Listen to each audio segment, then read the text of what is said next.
5월 4일 목요일입니다. 오늘은 로마서 10장 1절부터 마지막 21절까지 말씀입니다. 예수 없으면 만사가 허사입니다.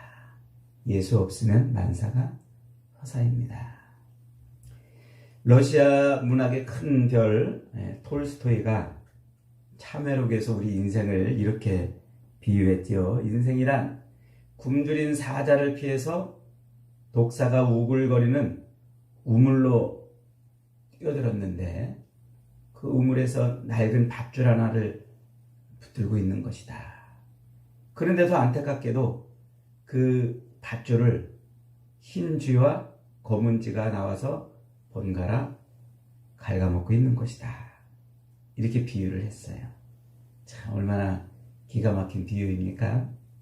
인간 스스로 굶주린 사자를 피해서 우물 속으로 뛰어들었는데 그 우물 속에는 독사가 우글거리고 있어요.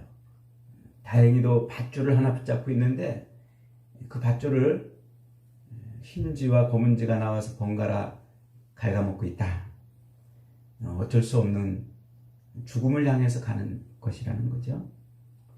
이럴 수도 저럴 수도 위로 올라갈 수도 그렇다고 밑으로 떨어질 수도 없는, 한마디로 인생은 누군가로부터 구원이 필요하다는 거예요. 누군가로부터 도움을 받지 못하면 사망의 길에서 벗어날 수 없다, 이렇게 말하는 것이죠. 성경이 집요하게 말씀하고 있는 것이 바로 그것입니다. 모든 사람은 하나도 예외 없이 다 구원을 필요로 하는 존재이라는 것이죠. 인생은 누구든지 자기 힘으로는 그 사망의 상태, 죽음의 상태에서 벗어날 수 없다는 거예요. 누군가의 도움이 절대적으로 필요한 그런 비참한 존재일 뿐이라는 것이죠. 톨스토이가 만든 이야기처럼 절대 구원이 필요한 것입니다. 아무리 밧줄을 붙들고 몸부림을 쳐도 외부에서 다른 도움이 있지 않고서는 결국은 죽음을 맞이할 수밖에 없다 하는 거예요.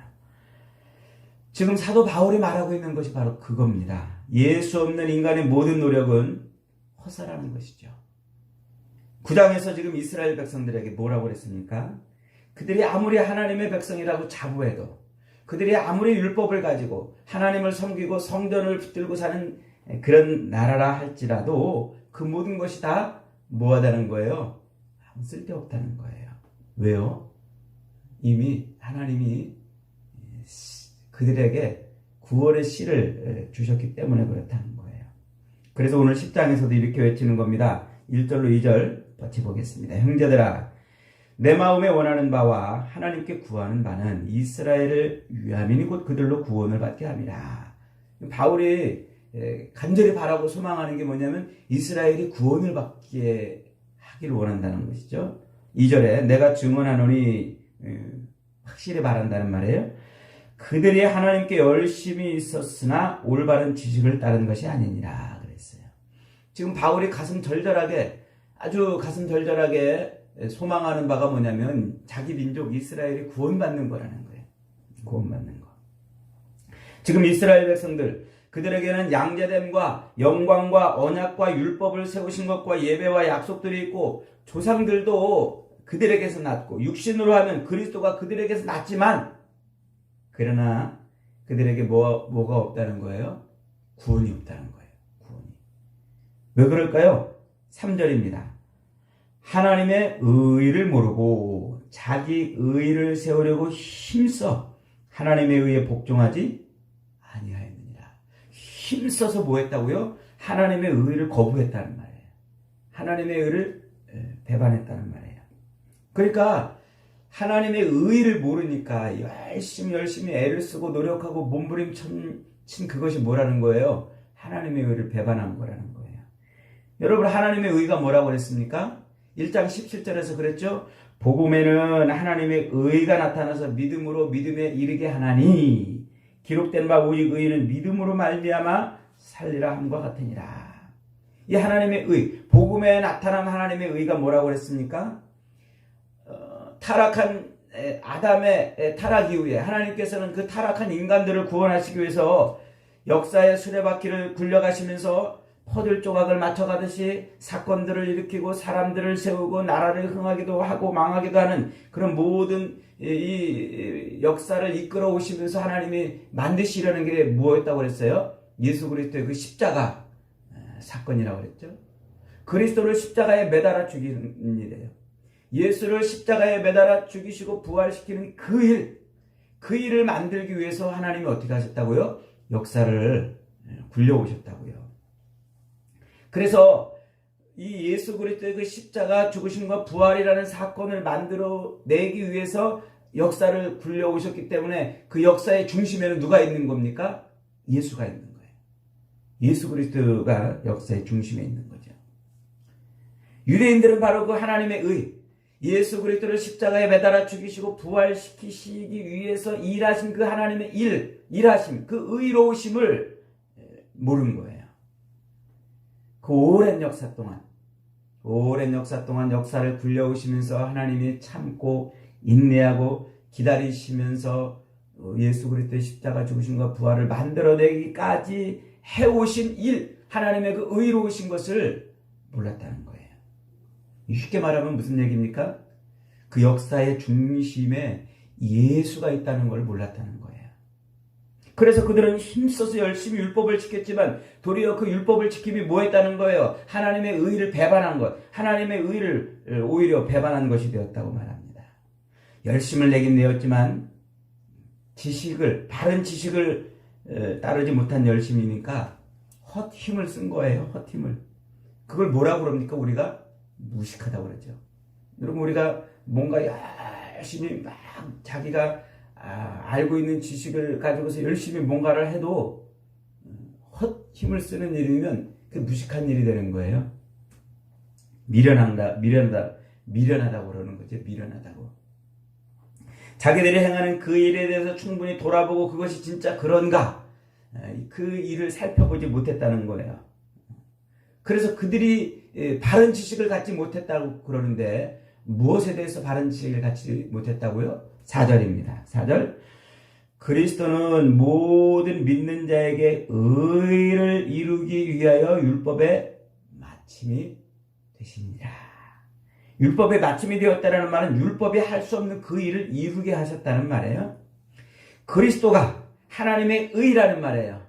역사를 굴려오시면서 이루시려고 했던 그 하나님의 의가 뭐라고요? 그리스도 예수란 말이에요. 예수 그리스도. 이스라엘 백성들, 자기 동족 유대인들은 자기들의 삶의 중심이 예수인 걸 몰랐다는 거예요.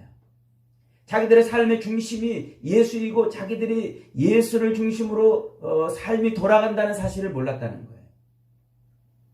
지구가 태양을 중심으로 돌듯이 예수를 중심으로 자기 삶이 돌아가는 것을 몰랐다는 거예요. 이스라엘의 역사가 예수를 중심으로 돌아가는 것을 몰랐다는 말이에요. 오늘날에도 수많은 사람들이 세상 돌아가는 중심이 뭔지를 모르고 사는 사람들이 얼마나 많습니까? 어떤 사람은 돈이 세상을 돌아가게 하는 중심이라고 이렇게 말합니다. 그래서 모든 것을 돈으로 보는 거예요. 세상의 모든 것을 돈으로 환산해내고 돈으로 보는 것이고 돈이 모든 것의 기준이 됩니다. 그래서 돈 때문에 몸부림을 치는 거죠. 또 어떤 사람은 삶의 중심이 늘 자기예요. 늘 자기를 중심으로 세상이 돌아가고 다른 사람들도 늘 자기를 중심으로 움직여야 돼요. 늘 그래서 자기가 바라고 원하는 일이 안 이루어지면 늘 원망이 있고 불평이 있고 늘 자기 중심으로 세상이 안 돌아가면 세상을 탓하고 원망합니다. 늘 자기가 바라고 원하는 대로 돌아가야 돼요. 지구가 태양 주위를 돌기 때문에 사시사철이 생긴 것이고 시간이 있는 것이고 지구가 태양을 중심으로 돌기 때문에 밤낮이 있는 법 아닙니까? 그런데 자기가 자기 인생의 중심이고 늘 자기 인생의 중심으로 세상 모든 일이 벌어져야 돼요. 움직여야 돼요. 다른 사람들도 늘 자기를 만족시켜야 되고 다른 세상의 것들이 늘 자기를 만족시켜야 되고 자기가 중심이 되어야 하는데 자기가 바라고 원하는 대로 안 돌아가면 그래서 늘 원망하고 불평하는 거죠. 여러분, 지금 세상은 무엇을 중심으로 돌아가는 것 같습니까? 여러분의 삶은 지금 무엇을 중심으로 돌아가고 있습니까? 오늘 바울이 말하고 있는 바가 뭐예요? 예수를 중심으로. 예수를 중심으로 우리 삶이 돌아가고 있다는 것을 깨달으라는 거예요. 그 이스라엘의 수천 년의 역사, 그 모든 역사가 다 예수를 중심으로 돌아가고 있는데 그걸 몰랐다는 거예요. 그걸. 아담의 타락부터 하나님은 예수를 십자가에 세우시는 일을 하기까지 그 일을 위해서 세상 역사를 굴려오셨는데 그 예수를 믿게 하기 위해서 하나님은 지금껏 일해 오셨고 끝내 그 예수를 통해서 구원하시기 위해서 지금도 일하고 계시고 마지막 예수로 세상을 심판하시기 위해서 하나님은 좀 기다리고 계시다는 거죠. 그걸 지금 유대인들이 몰랐다는 거예요. 그렇게 여러분 예수를 중심으로 세상이 돌아가고 있다는 것을 모르는 것은 무식한 거예요. 그러면 예수 없는 지식이라면 세상의 모든 철학도 다 헛것이고 지식도 헛것입니다. 과학자의 지식도 헛것입니다. 의사의 지식도 헛것이고 선생님의 지식도 헛것이고 노인의 지식도 헛것이고 그들의 지식으로 집을 질 수는 있습니다. 그들의 지식으로 비행기를 만들 수도 있고 그들의 지식으로 집을 만들 수도 있고 그들의 지식으로 사람을 고칠 수도 있습니다. 그들의 지식으로 먹고 사는 인생을 편하게 할 수도 있습니다. 그러나 그것은 우리 인생을 영원한 죄와 심판에서 건질 수 없는 겁니다. 우리를 구원하는 일에는 아무 보탬이 안 된다는 거죠. 그냥 헛것이라는 말이에요. 힘써 열심히 애를 썼는데 그게 다 뭐라는 거예요? 하나님과 등을 지는 일, 하나님을 배반하는 일이라는 것입니다. 이스라엘이 지금 그렇게 살았다는 거예요. 그 오랜 수천 년의 역사를 그렇게 살아왔는데 그 역사가 이스라엘이라는 나라가 예수를 중심으로 십자가를 중심으로 돌고 있다는 사실을 모르니까 힘쓰고 애써서 별것을 다 세워놓고 그 많은 이스라엘의 문화를 세우고 신앙의 열심을 세워놨는데 그것이 다 뭐라는 거예요? 헛것이고 하나님을 배반하는 것이었다는 겁니다. 구약의 그 모든 역사가 헛것이었다는 거죠. 그래서 바울이 고린도 교회를 향해서 이렇게 말한 적이 있어요. 고린도후서 3장 14절로 16절에 가면 그러나 그들의 마음이 완고하여 오늘까지도 구약을 읽을 때에 그 수건이 벗겨지지 아니하였으니 그 수건은 곧 그리스도 안에서 없어질 것이라. 오늘까지 모세의 글을 읽을 때에 그 수건이 그 마음을 덮었도다. 그러나 언제든지 주께로 돌아가면 그 수건이 벗겨지리라.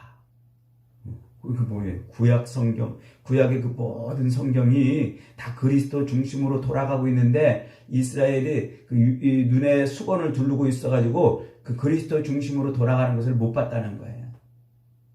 지금이라도 그리스도께로 돌아가면 그 수건이 벗겨져서 구약을 뻥 뚫어가지고 볼 수 있다는 거죠. 자기가 그랬다는 거예요. 자기가. 실제로 다메섹 도상에서 예수 그리스도를 만나기 전까지 얼마나 바울은 율법을 열심히 지켰고 율법에 열심히 충실했습니까? 그게 하나님을 위하는 길이라고 생각했는데 알고 보니까 예수를 만나고 보니까 그 구약이 다 예수 중심으로 돌아갔다는 것을 이제 깨달은 거죠. 여러분 눈을 가린 지식은 무식한 겁니다. 유대인들의 그 구약에 관한 지식은 수건 쓴 지식이었습니다. 예수를 발견하지 못한 지식인 거죠. 여러분 예수를 발견하지 못하는 것은 우리 삶에서 예수를 발견하지 못하면 그것이 곧 무식한 것이고 그것이 곧 지혜 없는 것이고 그것이 곧 하나님을 배반하는 헛된 열심일 뿐입니다. 철학자들의 그 모든 지식도 예수를 발견하지 못하면 헛것이라는 거죠. 과학자들도 예수님께 가서 그 수건을 벗겨내지 못하면 헛것입니다.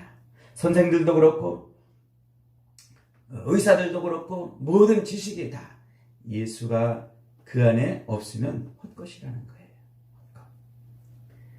바울은 그래서 에베소 교회를 향해서 이렇게 외친 적이 있어요. 에베소서 5장 24절에 그러나 교회가 그리스도에게 하듯 아내들도 범사에 그 남편에게 복종할지니라. 남편들아 아내 사랑하기를 그리스도께서 교회를 사랑하시고 위하여 자신을 주심같이 하라. 이게 무슨 말일까요? 수건을 벗겨보니까 예수를 발견하고 보니까 남편이 그냥 남편이 아닌데라는 얘기예요. 자기 삶의 중심에 예수가 있다는 것을 발견하고 보니까 아내가 그냥 아내가 아니더라는 말이죠. 자기 삶의 중심이 예수라는 것을 발견하고 보니까 교회가 그냥 교회가 아니더라는 말이에요. 주님이 되고 신령한 관계가 되는 것입니다. 하늘의 진리를 담은 그런 것이라는 거죠. 6절로 7절입니다. 같이 읽습니다. 시작. 믿음으로 말미암는 의인은 이같이 말하되 내 마음에 누가 하늘에 올라가겠느냐 하지 말라 하니 올라가겠느냐 하면 그리스도를 모셔 내리려는 것이라.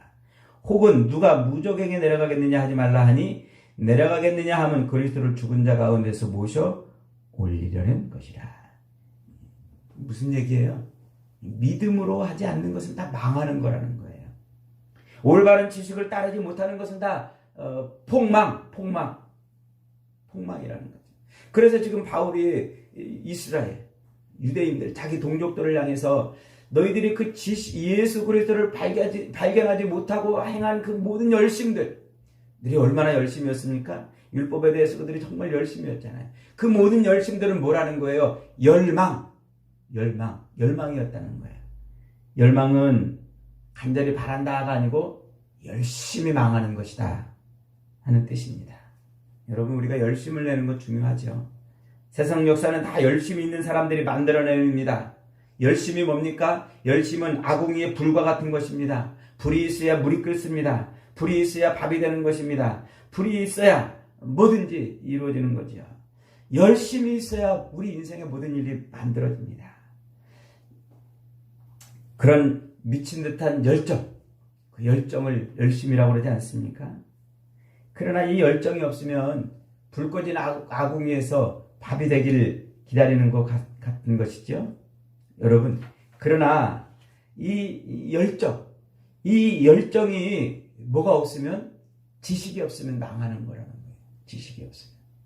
이 열정이 예수를 아는 지식이 없으면 망한다는 거예요. 하나님의 그 십자가에서 죽으시고 부활하신 그 예수를 알지 못하면 그 열심은 폭망하는 열망이라는 거예요. 예수님이 없는 열심, 그것은 허망한 것이라는 겁니다. 허망한 것. 여러분, 그래서 유대인들 보세요. 실제로 유대인들이 예수님을 잡아 죽이려고 십자가에 못 박아 죽이려고 얼마나 열심을 냈습니까? 예수님의 제자들은 자고 졸고 그러는 동안에 그들은 어떻게 했습니까? 새벽에 모여가지고 예수를 잡아 죽이는 모의를 했습니다. 예수님의 제자들은 피곤하다고 졸며 잘 때 예수님을 대적하는 원수들은 새벽부터 모여서 열심을 내었던 거지요. 여러분, 마귀 사탄은 성도들을 쓰러뜨리려고 우는 사자처럼 그렇게 삼킬자를 두루 찾아다닌다고 말하고 있습니다.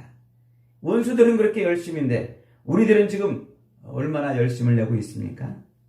지금 우리들은 운동장에서 공차라고 운동장에 들여보낸 선수들인데 저 관중석에서 번데기 장사 지나다니는 거 쳐다보고 있는 선수처럼 그러고 있지는 않습니까? 성경 공부와 기도하는 일은 밤새워 못해도 고스톱치고 춤추고 술 마시는 일에는 밤새울 자신이 있는 그런 사람들처럼 말이죠. 자기 자식 자랑, 가진 것 자랑, 배운 것 자랑하는 데는 입이 침이 마를 정도인데 그러나 예수 자랑하는 것은 한마디도 하지 못합니다. 단 5분도 시간을 내지 못하는 것이죠. 왜 그럴까요? 예수를 모르기 때문에 그래요. 예수를. 우리가 예수를 믿는다고 말하면서도 입술로는 예수를 믿는다고 이 자리에 앉아있지만 정말 우리가 예수가 누군지를 모르기 때문에 그래서 예수를 믿어도 내 삶이 내 중심이 예수가 중심이 아니라 내가 중심이 되어 있어요. 예수님도 나를 도우셔야 되고 예수님도 나를 채우셔야 되는 분으로 그렇게 또 바라고 열망하고 있는 것이죠. 오늘 사도 바울은 우리에게 이렇게 말합니다. 9절입니다. 내가 만일 내 입으로 예수를 주로 시인하며 또 하나님께서 그를 죽은 자 가운데서 살리신 것을 내 마음에 믿으면 구원을 받으리라. 사람의 마음으로 믿어 의뢰하고 입으로 시인하여 구원에 이르니라. 여러분, 예수가 여러분 삶의 중심인 것을 믿으시기 바랍니다. 유대인들은 율법을 지키는 그것이 하나님을 위한 길이라고 생각했어요. 그래서 열심히 율법을 지킵니다. 그 율법을 지키는 그 삶이 자기 중심의 삶인 거예요. 그래서 율법의 길은 낭떠러지로 끝이 나는 것이죠. 아무리 노력하고 애를 써도 결국은 하나님을 배반하는 것이고 결국은 망하는 길이라고 말하고 있는 겁니다. 여러분, 복음은 뭡니까? 하나님의 의가 나타난 것이라고 했어요. 하나님의 의. 하나님이 준비하신 것이죠. 하나님이 우리를 구원하시는 바로 그런 일인 것이죠. 그래서 13절에서 바울이 이렇게 외치는 거예요. 누구든지 주의 이름을 부르는 자는 구원을 받으리라. 누구든지 주의 이름을 부르는 자는 구원을 받으리라. 주님을 자기 인생의 중심에 모셔드린다는 겁니다. 주님이 자기 인생을 구원하시는 분이신 것을 믿는 것입니다. 그것이 곧 바울이 지금 말하고 있는 것이죠. 여러분, 우리가 삶의 중심에 나를 놓는 것은 율법의 길을 걷는 거예요. 매일 애를 쓰고 몸부림치고 내 중심으로 뭐든지 되기를 바라는 것은요, 그것은 율법을 이루려고 몸부림치는 것과 똑같아요. 애쓰고 수고하지만 그러나 그 길 끝은 허망한 거예요. 그것은 하나님을 대적하는 것입니다. 비록 이 땅에서 내가 바라고 원하는 것을 얻지 못해도 내 삶의 중심에 예수가 있고 내 삶의 중심이 예수를 중심으로 돌아가고 내 삶이 예수를 드러내고 나타내는 것이 된다면 그것이라면 바로 하나님이 우리를 살리는 길로 가는 것이라고 말하고 있는 거예요. 이 하나님의 의, 예수를 십자가에 달아 죽이시기까지 일하신 그 하나님의 의가 저와 여러분의 삶을 지켜갈 것이라고 말하는 것입니다. 그래서 이 길이 의의 길이고 이 길이 생명의 길이고 이 길이 구원의 길이라는 것이죠. 여러분, 이 의를 성경대로 믿을 수 있는 저와 여러분들이 행복한 인생들인 줄 믿으시기 바랍니다. 이 예수님을 성경대로 믿을 수 있는 저와 여러분이 그래서 부족함이 없는 인생들인 거예요. 그대로 믿으시기 바랍니다. 감사하시기 바랍니다. 찬송하시기 바랍니다. 열심히 하나님을 섬긴다고 말하지만 여전히 내가 내 삶의 중심이 되어 있다면 그것은 하나님을 배반하는 길이고 그것은 하나님과 등을 지는 길입니다. 여러분, 우리 인생은 톨스토이가 비유한 것처럼 구원이 필요한 인생입니다. 그러므로 예수가 없는 인생은 만사가 허사입니다. 예수 없는 지식은 무식입니다. 예수 없는 열망은 폭망입니다. 예수 없는 열심은 폭망입니다. 예수 없는 율법은 칼든 강도요 구경꾼일 뿐입니다. 날마다 예수님을 여러분 삶의 중심에 모셔드리십시오. 안전하사나 예수 생각. 무엇을 하든지 예수로 여러분의 삶의 중심을 세워보십시오. 바울은 로마서 12장 11절에서 이렇게 강조합니다. 부지런하여 게으르지 말고 열심을 품고 주를 섬기라. 주님을 품고 열심을 내라는 말이에요. 주님을 가슴에 품고 주님을 삶의 중심에 품고 주님을 우리 인생의 중심에 놓고 열심을 내라는 말이에요. 열심을 내라. 사도 요한도 계시록 3장 19절에서 이렇게 말합니다. 무릇 내가 사랑하는 자를 책망하여 징계하노니 그러므로 네가 열심을 내라. 회개하라. 주님이 없는 열심은 회개해야 될 열심이라는 거죠. 사랑하는 여러분, 얼마나 밤이 쉽게 옵니까? 얼마나 시간이 빨리 흐릅니까? 엊그제가 1월 1일이었던 것 같은데 벌써 4개월이나 지났습니다. 눈 떠보면 날이 샜다가 눈 떠보면 밤이 됩니다. 월요일 시작했다가 금세 토요일이 됩니다. 신년 예배를 드렸다 하면 어느새 크리스마스가 되고 30이 넘어가나 그랬더니 벌써 40이 되고 40이 넘어가나 그랬더니 벌써 50이 되고 그렇게 시간은 정말 빠릅니다. 그 모든 시간의 중심이 예수로 돌아가고 있다는 사실을 놓치면 안 돼요. 우리 몸이 예수를 중심으로 움직이고 있다는 사실을 기억해야 됩니다. 그래서 우리는 예수님을 내 삶의 중심에 모시고 그렇게 열심을 내야 되는 겁니다. 사랑하는 여러분, 저와 여러분의 삶의 중심에 예수님을 모시고 열심을 내십시오. 그렇다 보면 주님이 우리를 붙들어 주시고 우리를 하나님과 등기는 인생이 아닌 하나님이 품어주는 인생으로 우리를 삼아주실 것입니다. 예수님을 모시는 열심, 그 열심으로 오늘도 저와 여러분이 힘을 내어 사는 은혜와 복을 누리시기를 주님의 이름으로 축복합니다.